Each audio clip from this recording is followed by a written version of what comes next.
Ciao! I libri che ho scelto di presentare sono quelli della saga di Harry Potter. Il genere dei libri è il fantasy e dico subito che io, pur essendo una grande lettrice, non amo il fantasy.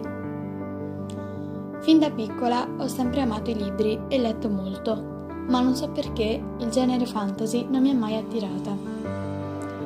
Mi è capitato di comprare questi libri quest'estate in una cartoleria di un paesino di montagna, solo perché non c'era nient'altro di interessante e mi sono fidata del consiglio di un'amica. Sono rimasta colpita e stupita dall'intreccio perfetto della storia e la caratterizzazione dei personaggi. Quello che ho provato leggendo questi libri è qualcosa di indescrivibile.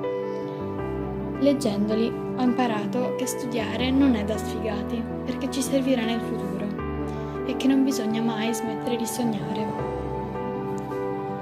Collego a questi libri il colore azzurro perché mi trasmette serenità e un senso di libertà che provo ogni volta che mi avventuro in questa lettura. L'ingrediente segreto del mio libro è il modo in cui è stato scritto dall'autrice. La storia è così ricca di collegamenti che fanno di 7 libri praticamente un libro solo. E riesce a portarti lontanissimo, da qualche altra parte. Non so dove di preciso, ma molto vicino al cuore.